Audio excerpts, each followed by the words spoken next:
Welcome back friends, मैं विशाल कुमार। आज हम लोग पढ़ने वाले हैं ग्लाइकोलाइसिस। ओके, तो देखो ग्लाइकोलाइसिस मीन्स क्या होता है। तो ग्लाइकोलाइसिस मीन्स क्या होता है, शुगर होता है। ओके, ग्लाइकोलाइसिस में ग्लाइको मीन्स क्या होता है, शुगर होता है, और लाइसिस मीन्स क्या होता है, ब्रेक होता है। यानी कि इसमें क्या करना पड़ेगा, शुगर को ब्रेक करना पड़ेगा। तो शुगर के पहले क्या होता है, स्टार्च जो है, स्टार्च को माल्टोज, ये मैन्यूज, ये सब क्या करते हैं, उसको तोड़ करके शुगर मिलाते हैं। और शुगर जो है, उसके बाद शुगर को इन्वर्टेज जो इंजाइम है आपको ग्लूकोज और फ्रुक्टोज में तोड़ देता है। तो एक मॉलिक्यूल ग्लूकोज या तो फ्रुक्टोज आगे जाकर के पायरुविक एसिड में इंटरचेंज होते हैं। तो उसी को हम लोग क्या करते हैं, ग्लाइकोलाइसिस प्रोसेस करते हैं। ओके, तो ग्लाइकोलाइसिस में आज हम लोग जानेंगे कि ग्लाइकोलाइसिस क्या है। पूरी अच्छी तरीके से डिटेल तरीके से हम लोग पढ़ेंगे, समझेंगे। ओके, तो लेट्स फ्रेंड हम लोग देखते हैं। उसके पहले जो जो व्यक्ति सब्सक्राइब नहीं किए हमारे चैनल को सब्सक्राइब कर दो। ओके, तो आगे बढ़ते हैं। ग्लाइकोलाइसिस को दूसरे रूप में हम लोग क्या करते हैं, ईएमपी पाथवे करते हैं। ईएमपी मीन्स क्या होता है, इमिडेन मेयरहोफ पार्नास पाथवे के नाम से जानते हैं। इमिडेन मेयरहोफ पार्नास मैंने लिखा है यहाँ पर। ई मीन्स क्या होता है, ई मीन्स आपको इमिडेन होता है। क्या होता है, ई मीन्स इमिडेन होता है। इमिडेन साइंटिस्ट का नाम था, ये जर्मनी के थे। तो जर्मनी के जो 3 कोवर्कर थे, साइंटिस्ट थे, इन्होंने क्या किया था, आपको खोज किया था। ओके, ग्लाइकोलाइसिस के बारे में बताया था, है ना, अच्छी तरीके से, डिटेल तरीके से। और ग्लाइकोलाइसिस को हम लोग और किस नाम से हम लोग जानते हैं, ग्लाइकोलाइसिस को हम लोग ईएमपी पाथवे तो कहते ही है। साथ ही साथ ये ग्लाइकोलाइसिस जो है, अगर रिस्पिरेशन आप पढ़ोगे तो प्लांट रिस्पिरेशन में जाओ, एनिमल रिस्पिरेशन, तो जब भी रिस्पिरेशन होगा एटीपी बनेगा। कोई भी लिविंग बॉडी हो, उसमें जब भी रिस्पिरेशन होगा तो सबसे पहला रिस्पिरेशन का जो प्रोसेस है ग्लाइकोलाइसिस होता है। या वो एरोबिक हो या वो एनरोबिक हो, इसीलिए ग्लाइकोलाइसिस को फर्स्ट स्टेप रिस्पिरेशन कहते हैं। क्या कहते हैं, फर्स्ट स्टेप रिस्पिरेशन के भी नाम से जानते हैं। तो फर्स्ट स्टेप रिस्पिरेशन भी कहा जाता है। क्या कहा जाता है, first step respiration, first step respiration भी कहा जाएगा। ओके, मैं यहाँ पर लिख दिया हूँ, रिस्पिरेशन शॉर्ट में लिख दिया हूँ, समझ जाइएगा, है ना, अच्छी तरीके से। छोड़िए, आगे की ओर बढ़ते हैं। अब जो ये है, ये साइटोप्लाज्म में होती है। ओके, तो साइटोप्लाज्म में होती है, इसीलिए ग्लाइकोलाइसिस को हम लोग क्या करते हैं, साइटोप्लाज्म की रिस्पिरेशन के नाम से भी जानते हैं। अब है कि आगे की ओर हम लोग देखते हैं, एक और ग्लाइकोलाइसिस को करते हैं, क्योंकि ये एरोबिक और एनरोबिक दोनों में होती है, इसलिए ये कॉमन रिस्पिरेटरी पाथवे है। ओके, तो इसीलिए हम लोग इसे क्या करते हैं, सीआरपी के नाम से जानते हैं, कॉमन रेस्पिरेटरी पाथवे। तो अब ग्लाइकोलाइसिस में क्या होती है, ग्लाइकोलाइसिस में 10 चरण होती है, 10 स्टेप प्रोसेस होती है, जिसमें ग्लूकोज जो है किसमें इंटरचेंज हो जाती है, पीए यानी पायरुविक एसिड में इंटरचेंज हो जाती है। ये ग्लूकोज से पायरुविक एसिड बनने में 10 स्टेप पालन होते हैं। ओके, 10 बार आपको दूसरे मॉलिक्यूल टूटते हैं।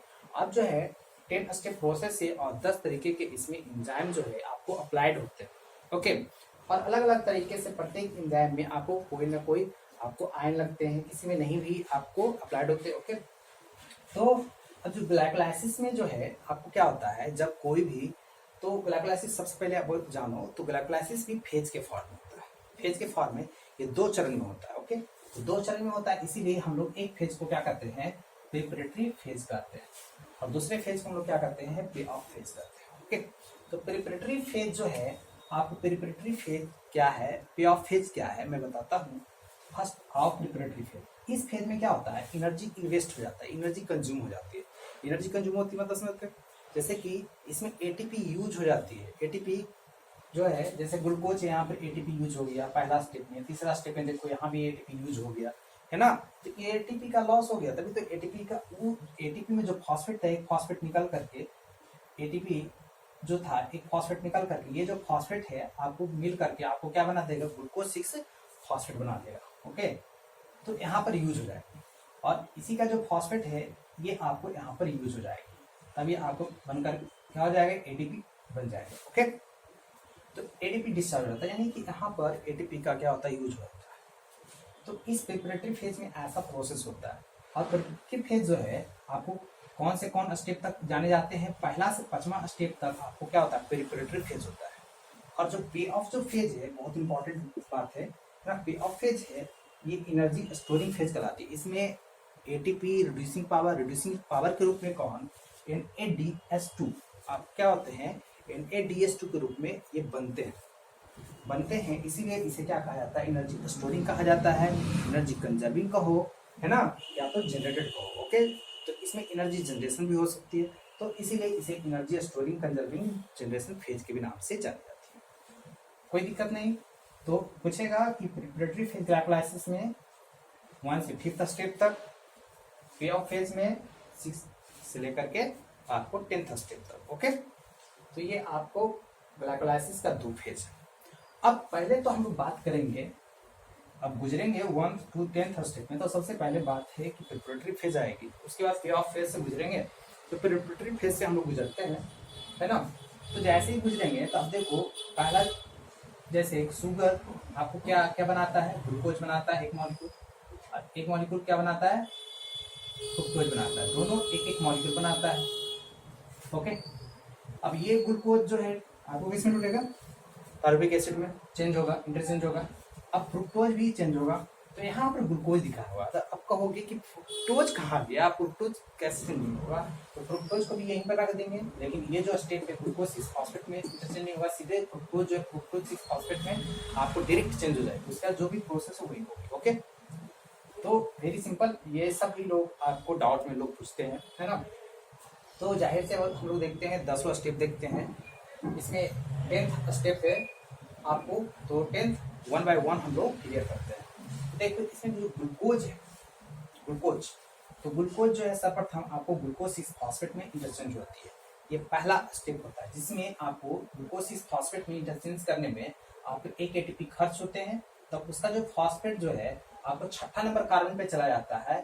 आपको ये जो बनते हैं आपको एंजाइम के प्रेजेंस में और आयन के प्रेजेंस में, तो यहाँ पर जो आपको आती है ये 6 कार्बन के लिए आया एंजाइम, तो ये सीधे हेक्सोकाइनेज करते हैं, यहाँ पर ग्लूकोकाइनेज भी आती है एंजाइम, दोनों प्रकार के आते हैं। अब दोनों एक ही नहीं है, दोनों अलग अलग है। हेक्सोकाइनेज जो है एंजाइम अलग अलग मॉलिक्यूल के भी आती है ग्लूकोज के अलावा, लेकिन आपको ग्लूकोकाइनेज सिर्फ और सिर्फ ग्लूकोज के लिए आएगी। ओके, अगर फ्रुक्टोज कहोगे तो वहां पर हेक्सोकाइनेज ही लागू होगा, तो इसीलिए हेक्सोकाइनेज दे दिया है। ओके, सिर्फ और सिर्फ ग्लूकोज को अगर तोड़ना चाहोगे तो आपको ग्लूकोकाइनेज भी लिख सकते हो, हेक्सोकाइनेज, क्योंकि हेक्सोकाइनेज और ग्लूकोकाइनेज दोनों ग्लूकोज को तोड़ता है। ओके, लेकिन काफी अंतर है हेक्सोकाइनेज ग्लूकोकाइनेज में, तो ये भी हम लोग डिटेल स्टडी पढ़ेंगे आगे वाले वीडियोज में। तो मैग्नीशियम आयन ग्लूकोज को ये भी 6 कार्बन प्रोडक्ट में ग्लूकोज 6 फॉस्फेट के रूप में इंटरचेंज कर देगा, ये पहला आपका चरण होगा। दूसरे चरण में क्या होगा कि यहाँ पर जो है, यहाँ पर क्या हो जाएगी, आइसोमेरेज हो जाएगी, ये ग्लूकोज 6 फॉस्फेट जो है फ्रुक्टोज 6 फॉस्फेट में इंटरचेंज हो जाएगी। ओके, तो ग्लूकोज 6 फॉस्फेट जो है ग्लूकोज 6 फॉस्फेट इंटरचेंज हो जाएगी, तो ये भी आपको एंजाइम के प्रेजेंस में होगी। फॉस्फोग्लूको आइसोमेरेज जो एंजाइम है यहाँ पर आएगी, और मैग्नीशियम आयन के प्रेजेंस में ये वर्क होगा। ओके, तो यहाँ पर फ्रुक्टोज 6 फॉस्फेट में इंटरचेंज हो गया, तो ये दूसरा स्टेप हुआ, लेकिन यहाँ पर कोई भी एटीपी ना यूज हुआ ना लॉस हुआ, और हमेशा जानो प्रिपरेटरी फेज में यूज ही होता है ना, आपको जनरेट कभी भी नहीं होता है। तो अब देखो ये मैंने बताया आपको दूसरा फेज। थर्ड फेज में चलो, थर्ड फेज में फिर से आपको एटीपी का यूज होगा। अब जो फ्रुक्टोज 6 फॉस्फेट है, एक 6ठे नंबर पे कार्बन है फ्रुक्टोज का, तो ये चाहेगा पहला नंबर कार्बन पे भी फ्रुक्टोज का, वहां पर भी फॉस्फेट जुड़े, फॉस्फेट, तो ये फ्रुक्टोज 1,6-20 फॉस्फेट बनना चाहेगा, क्योंकि 1 नंबर कार्बन पे भी 6ठे नंबर कार्बन पे भी फ्रुक्टोज का आपको फॉस्फेट आएगा, इसीलिए ये इसे क्या कहा जाएगा, 20 फॉस्फेट, 20 का मतलब 2। ओके, तो ये भी फ्रुक्टोज 6 फॉस्फेट 1,6-20 फॉस्फेट जुटेगा, तो जो फ्रुक्टोज जो टूटने वाला था वो भी 6 कार्बन का था, जिसमें टूटा वो भी 6 कार्बन का था। कोई मॉलिक्यूल में इंटरचेंजिंग नहीं होगी कार्बन में, है ना, तो इसमें एटीपी का यूज होगा, एंजाइम के प्रेजेंस में वर्क करेगा, है ना, और आयन के प्रेजेंट में, मैग्नीशियम आयन के प्रेजेंट में, तो इस तरीके से ये आपको टूट जाएंगे, वेरी सिंपल। तो तीसरा स्टेप हो गया।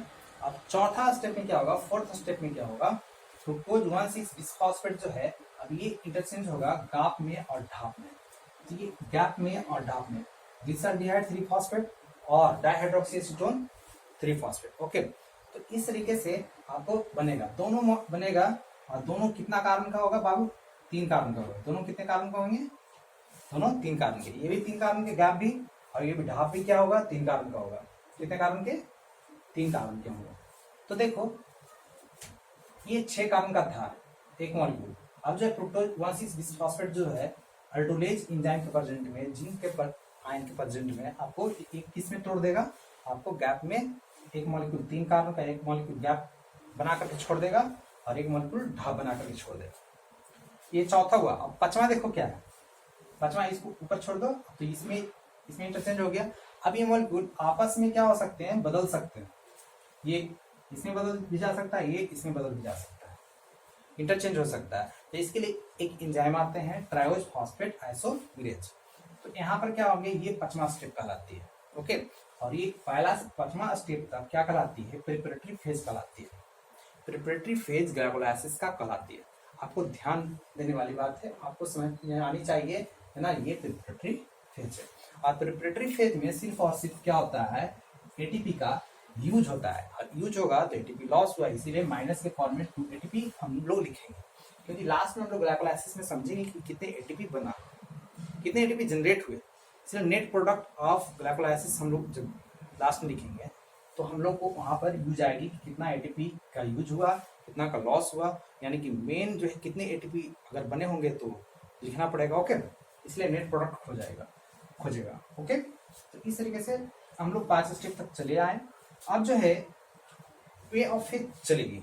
पे ऑफ फेज हम लोग कहेंगे, क्यों कहेंगे, क्योंकि अब यहाँ पर जो है एटीपी का यूज नहीं होगा, अब एटीपी बनेगा। ओके, अब एटीपी बनेगा और रिड्यूसिंग पावर भी आपको क्या होंगे, बनेंगे। ओके, तो यहाँ पर जो गैप है, गैप ग्लिसरॉल्डिहाइड 3 फॉस्फेट, ये भी इसी तरीके से चेंजिंग होंगे, ये भी इसी तरीके से और ये भी इसी तरीके से। तो मान लो कि ये गैप था, ये भी इसमें चेंज हो गया, इसको ये एंजाइम के प्रेजेंट में ये चेंज हो गया, तो भी तो यानी कि गैप एक मॉलिक्यूल, ये भी बना एक मॉलिक्यूल गैप, यानी कितना हो गया, 2 मॉलिक्यूल गैप। तो क्या हुआ, अब 2 मॉलिक्यूल से 2 मॉलिक्यूल बनेगा 2 BPJ। ओके, यानी क्योंकि ये भी जो है आपको कितने कार्बन का है, 3 कार्बन का एक प्रोडक्ट है। अब जितने भी होंगे आपको ये सब कितने कार्बन के होंगे, 3 कार्बन के होंगे, 3 कार्बन के आपको क्या है, ये सब प्रोडक्ट है। ओके, इसीलिए आपको ये 3 कार्बन एक गैप एक BPJ बनाएगा, एक ढाप एक BPJ। इस तरीके से भी चल सकते हैं। DHAP भी क्या बना सकता है, इस तरीके से चल सकता है।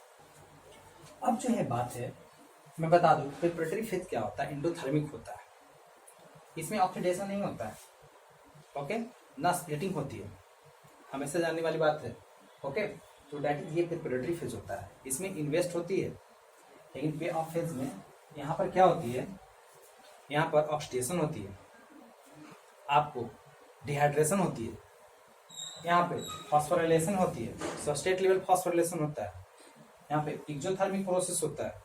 ये पे ऑफ फेज का सिग्निफिकेंस है, ये इंपॉर्टेंस है यानी कि। ओके, तो अब देखो गैप है जो है ग्लिसरॉल्डिहाइड 3 फॉस्फेट है, इसको भी हमने इसमें बदल दिया। ओके, तो अब जो है 6ठा नंबर स्टेप है, ये 6 नंबर स्टेप है। तो इसमें क्या होगा, जब ये 2 मॉलिक्यूल गैप आपको 2 मॉलिक्यूल BPJ में बदलेगा, तो यहाँ पर क्या क्या आएंगे, तो यहाँ पर आपको कोई एंजाइम NAD हाइड्रोजन एसिड के साथ आपको ये हाइड्रोजन आयन के साथ आपको मिलकर के NADH2 बना देगा। क्या बना देगा, आपको NADH2 बना देगा। NADH2 को रिड्यूसिंग पावर कहा जाता है। एक मॉलिक्यूल जब गैप इसमें बदलेगा तो एक मॉलिक्यूल बनेगा, फिर इसके द्वारा जो गैप बना है इससे जब ये बनेगा तो ये भी फिर एक NADH फिर से एक NADH2 बनेगा, यानी कि कितने, 2 NADH2 बनेगा। ओके, बारी बारी से। तो यहाँ पर जो इसको गैप से जब BPJ में इंटरचेंज होगा तो यहाँ पर जो एंजाइम आएंगे ग्लिसरॉल्डिहाइड 3 फॉस्फेट डिहाइड्रोजिनेज आएगा। ओके, तो यहाँ पर आपको क्या होगा, फॉस्फोराइलेशन होगा। फॉस्फोराइलेशन का मतलब यहाँ पर फॉस्फोरस जुड़ेगा। ओके, तो यहाँ पर 3 कार्बन पे से फॉस्फेट था गैप का, लेकिन अब जो है पहला नंबर कार्बन पे भी आ जाएगा फॉस्फेट, इसीलिए बाई फॉस्फेट ग्लिसरेट कहेगा। तो ये पहला नंबर और तीसरा नंबर कार्बन पे आपको क्या होता है, फॉस्फेट होता है। ये हमेशा ध्यान देने वाली बात है, BPJ पे आपको पूछता है ना, ये 6ठा नंबर। तो यहाँ पर रिड्यूसिंग पावर जनरेट हुआ, एक रिड्यूसिंग पावर में NADH2 FADH2 भी होता है। तो FADH2 आपको क्रेब साइकिल में पढ़ने को मिलेगा, वहां पर जनरेट होते हैं। एक NADH2 से अगर एटीपी बनती है तो कितने 3 एटीपी जनरेट होते हैं। तो यहाँ पर 2 NADH2 है, अगर इसको ऑक्सीडेटिव फॉस्फोरिलेशन ATS से गुजारेंगे तो क्या होगा 6 एटीपी बनेगा। क्या होगा 6 एटीपी। लेकिन जब तक अगर नहीं गुजारा जाएगा तो इसी में रह जाएगा, यानी कि इससे एटीपी नहीं बनेगा। जब तक एटीपी नहीं मिलेगा तो एनर्जी नहीं मिलेगी। तो अब ये BPGA किस में इंटरचेंज होगा, ओवरऑल 3PGA में आपको इंटरचेंज होगी, जिसे 3-फॉस्फोग्लिसरिक एसिड के नाम से जानेंगे। ओके, और ये एंजाइम के प्रेजेंस में फॉस्फोग्लिसरेट काइनेज तोड़ देगा मैग्नीशियम आयन के प्रेजेंट में। अब यहाँ पर क्या होगा, आपको एटीपी बनेगा। जहां जहां पर एटीपी बनता है उसे सबस्ट्रेट लेवल फॉस्फोरिलेशन कहा जाता है। बाबू सबस्ट्रेट लेवल फॉस्फोरिलेशन को हम लोग डायरेक्ट लेवल फॉस्फोरिलेशन भी कर सकते हैं, इसलिए डायरेक्ट या तो सबस्ट्रेट लेवल फॉस्फोरिलेशन कर सकते हैं। जहां जहां पर एटीपी बनेगा, एटीपी बनता है 7वां और 10वां नंबर पे बनता है ग्लाइकोलाइसिस का। ओके, और कहाँ कहाँ बनता है, BPGA से जब 3PGA में बदलता है और पे जब पायरुविक एसिड में इंटरचेंज होता है 10वां नंबर। तो अब देखो पहला तो हम 7वां नंबर स्टेप चल रहे हैं, BPGA से 3PGA बना रहे हैं। 2 मॉलिक्यूल BPGA से 2 मॉलिक्यूल 3PGA बनाएंगे तो आपको क्या होगा, जब एक मॉलिक्यूल BPGA से 3PGA बनेगा तो 1 ATP बनेगा। तो 2 मॉलिक्यूल BPGA से 2 मॉलिक्यूल 3PGA बनाएंगे तो कितना ATP बनेगा, 2 ATP जनरेट होगा। तो 2 ATP जब जनरेट हुआ है ना, तो आपको ये BPGA आपको किस में इंटरचेंज हो गया, 3PGA। किसके प्रेजेंस में, आपको दैट इज हम लोग कर सकते हैं कौन, एंजाइम के प्रेजेंट में, आयन के प्रेजेंस में। ओके, इस तरीके से अब आगे की ओर बढ़ो। 7वां नंबर के बाद 8वां नंबर स्टेप में आते हैं। 8 नंबर स्टेप में आते हैं तो ये 3PGA आपको 2PGA में इंटरचेंज हो जाती है। 2PGA में इंटरचेंज हो जाती है तो यहाँ पर आपको आइसोमेरेशन होता है। तो यहाँ पर क्या होता है, 3 नंबर पे जो फॉस्फेट था वो 2 नंबर फॉस्फेट पे चला जाता है। ओके, सिर्फ बदल जाता है ना। इसलिए आपको कौन सी एंजाइम आते हैं, म्यूटेज आता है। ऐसा जो कार्य कभी भी होता है तो म्यूटेज आते हैं। ओके, तो फॉस्फोग्लिसरेट म्यूटेज कहा जाता है, क्योंकि यहाँ पर फॉस्फोरेट अभी भी है इस मॉलिक्यूल में, इसलिए फॉस्फो हम लोग लगाएंगे टर्म ग्लिसरेट म्यूटेज। कहीं भी देखो, जब भी जहां भी फॉस्फेट रहेगा चेंजिंग में तो वहां फॉस्फो लगाया जाएगा। ओके, तो 3PGA से इंटरचेंज हो गया 2PGA में, वेरी सिंपल। तो ये 8वां नंबर प्रोसेस हुआ। यहाँ पर जो है आपको ATP नहीं बनते हैं, NADH2 नहीं बनते हैं। ओके, ये हमेशा ध्यान देने वाली बात है। अब ये 9th नंबर में क्या होगा, 2 मॉलिक्यूल 2PGA आपको 2 मॉलिक्यूल पेप में बदल जाएगा। यहाँ पर क्या होता है ना, वाटर आपको निकलता है। वाटर जब निकलता है तो आप तो जानते हैं डिहाइड्रेशन कहा जाता है। हमारे शरीर से पानी निकलता है तो डिहाइड्रेशन। रिएक्शन में अगर निकलेगी डिहाइड्रेशन, है ना, तो यहाँ पर डिहाइड्रेशन होगा। ओके, तो यहाँ पर 2PGA से यानी कि 2-फॉस्फोग्लिसरिक एसिड से या तो कह सकते हो 2-फॉस्फोग्लिसरेट से आपको फॉस्फोइनोल पायरुवेट बनेगा 2 मॉलिक्यूल। तो आपको क्या होगा, वहाँ पर एंजाइम आएगी बदलने में, इनोलेज मैग्नीशियम मैग्नीज आएगी। ओके, तो आपको 2PGA से पेट बदलने में आप कौन कौन से एंजाइम, इनोलेज मैग्नीशियम और मैग्नीशियम मैग्नीज आपको वाटर डिस्चार्ज होगा। इस तरीके से आपको पेट में बदल जाएंगे फॉस्फोइनोल पायरुवेट में। ये भी 3 कार्बन का होगा। अब यहाँ पर जितने भी क्योफ में देख रहे हैं अभी 3 कार्बन में। ओके, आपको और लास्टली जो है 10वां स्टेप जब होगा 9th के बाद, जब 10th स्टेप ग्लाइकोलाइसिस प्रोसेस होगा, वहाँ पर पायरुवेट काइनेज और मैग्नीशियम एंड पोटेशियम आयन के प्रेजेंस में क्या होगा, ये जो है ADP के साथ जुड़ करके 2 मॉलिक्यूल ADP के साथ आपको 2 मॉलिक्यूल ATP और क्या बना देगा, पायरुविक एसिड बना देगा। ये टर्मिनल आपको प्रोडक्ट बना देगा, क्या, ग्लाइकोलाइसिस का एरोबिक रिस्पिरेशन। लेकिन एनारोबिक रिस्पिरेशन में क्या बनाएगा, लैक्टिक एसिड बनाएगा। ओके, या एक प्रोसेस चला जाएगा और जो रिड्यूसिंग पावर बना था वहां पर यूज हो जाता है आगे, लैक्टिक एसिड बनाएगा। ओके, तो वो एनारोबिक में होता है। इसीलिए तो हम लोग ग्लाइकोलाइसिस को क्या करते हैं, कॉमन रेस्पिरेटरी पाथवे करते हैं। एरोबिक में भी फॉलो होता है, एनारोबिक में भी फॉलो होता है। और हम लोग कॉमन पाथवे इसलिए भी कर सकते हैं क्योंकि एरोबिक रेस्पिरेशन में 2 तरीके के पाथवे फॉलो होते हैं। ओके, एक कॉमन पाथवे होता है, एक ट्रिपल P होता है, पेंटोज फॉस्फेट पाथवे होता है। ओके, तो ये कॉमन पाथवे में आपको जो है ग्लाइकोलाइसिस, क्रेब्स साइकिल, ATS जो है ये सब आते हैं। ओके, तो ग्लाइकोलाइसिस जो है प्रोसेस एरोबिक एनारोबिक दोनों का है। तो यहाँ पर देखो ग्लाइकोलाइसिस हमने देखा। अब ग्लाइकोलाइसिस में आओ कि नेट प्रोडक्ट कितने बने, क्या बने नेट प्रोडक्ट, कितने ATP बने।